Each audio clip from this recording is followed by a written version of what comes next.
Hola, ¿qué tal? ¿Cómo están? Un gusto compartir con ustedes otro momento, en este caso con el doctor Héctor Gustavo Di Mónaco, que es abogado, director general del Colegio Sagrado Corazón de Rosario, además docente de la Universidad Católica Argentina. ¿Qué tal, Gustavo? ¿Cómo estás? Buenas noches. Un gusto recibirte, ¿no? Para mí también, realmente estar aquí. Y bueno, vos sos un abogado que tiene mucha trayectoria, mucha experiencia.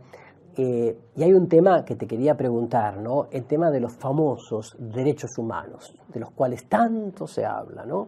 ¿Derechos humanos son reconocidos o creados por el Estado? Esa es la pregunta que te hago. En primer lugar, quiero compartirte la sensación que me provocó el año pasado al exponer en la Cámara de Diputados, el 29 de mayo de 2018, en defensa del derecho a las dos vidas. Así es. Y la contradicción interna que me generaba tener que defender dos vidas en el año que se cumplían 70 años de la Declaración Universal de los Derechos Humanos. Y yo me preguntaba si esto que estaba ocurriendo, este debate que estaba ocurriendo allí, era un avance o un retroceso de nosotros como nación, como cultura que vive en una estructura organizada políticamente, si estábamos avanzando con esta discusión o estábamos retrocediendo 70 años atrás. Exacto. Y es una sensación de grave contradicción que me generaba esto, porque en mi formación, yo me recibí hace 38 años en la Universidad Católica Argentina. Yo creo que una de las cosas más importantes en la matriz jurídica que me habita es haber recibido de mis maestros la idea de que el derecho humano es una realidad inherente a la persona humana por el derecho natural, de ser persona humana. Así es.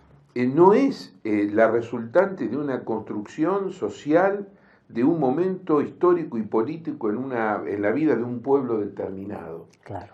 Y esto es garantía indudable de la dignidad humana tutelada de manera inalienable. Para no caer en esta cuestión de que a veces con los términos complicamos las cosas. Sí. Decir inalienable es decir que está fuera de toda discusión o de toda negociación este derecho. Si el derecho humano es un derecho que concierne a la persona por el solo hecho de ser persona, el Estado no lo crea, lo reconoce. Tal cual. Y yo creo que a partir de ese reconocimiento, el Estado se transforma en tributario de la persona humana y respetuoso de ella.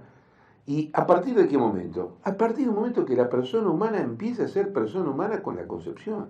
Claro, que con la concepción, que además está reconocido por la ciencia también, ¿no? Exactamente, pero bueno, en esta potestad soberbia de quienes creen que pueden construir el derecho, sí, esto entra en lo que en su momento Ratzinger, antes de ser Benedicto XVI, llamó la dictadura del relativismo. Exacto. Me llama la atención esto porque además esta sociedad que ha condenado y sigue condenando en el cine, en la televisión, en los pronunciamientos, por ejemplo, el nazismo, o todo tipo de dictadura que ha mutilado al ser humano, no tiene ningún problema de justamente defender esta masacre del ser humano en el vientre materno, y llegamos a extremos hasta, yo diría, cínicos, como en Nueva York, el estado de Nueva York, que ha puesto una ley hace poco que se puede, digamos, matar a la persona, al bebé, hasta el momento de su nacimiento. Ya no ni 14 semanas ni 24, sino hasta el momento. Esto fue reconocido hace poco. Por supuesto que ha recibido un rechazo general, pero está.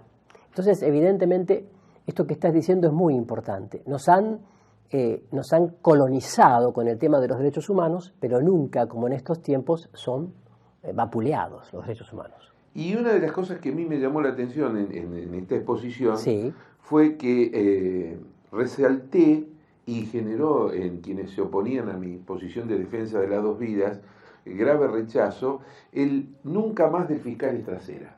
Claro, para que los que nos escuchan, el fiscal Estracera, El fiscal Estrasiera fue el fiscal que estuvo en el juicio a las juntas militares después del gobierno del 76 al 83 en Argentina, claro, y que se generó desaparición forzada de personas. Exacto.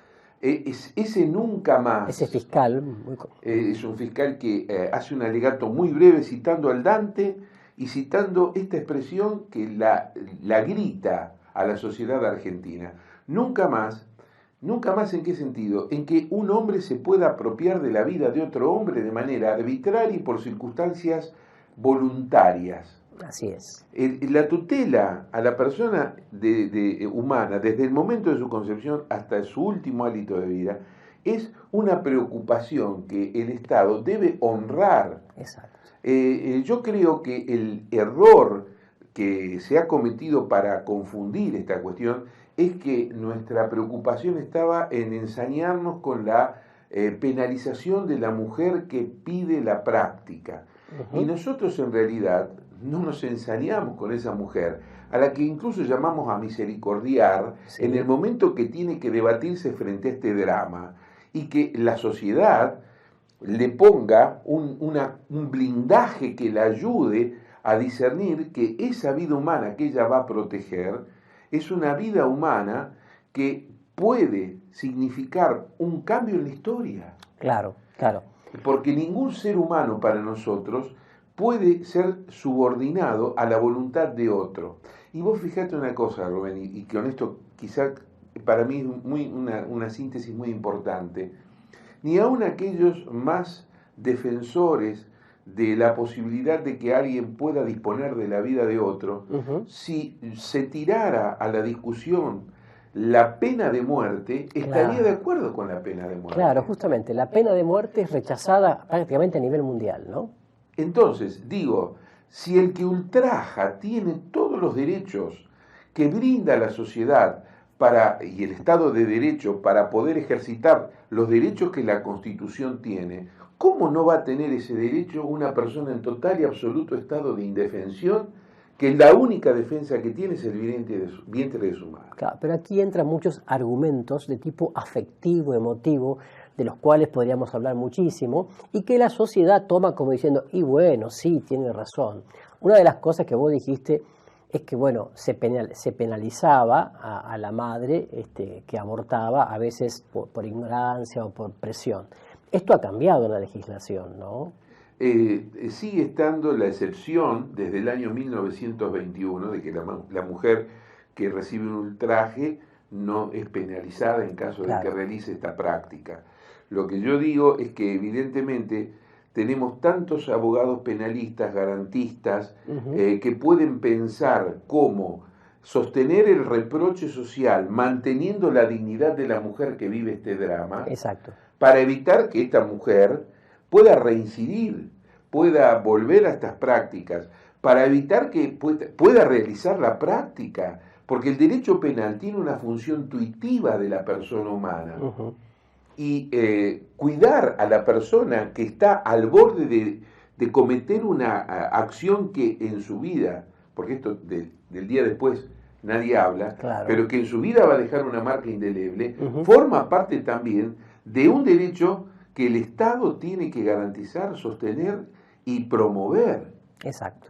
Bueno, Gustavo, realmente fuiste muy claro, porque el tema de los derechos humanos es una asignatura pendiente que además se enseña muy mal en muchos colegios y universidades y provoca que muchísimos jóvenes ideologizados lo enfoquen parcialmente o fragmentadamente, ¿no? Entonces, exigimos derechos humanos para algunas cosas, pero lo conculcamos para otras cosas, ¿eh? Y además, el mayor de los derechos humanos es no invisibilizar a nadie. Exacto, claro.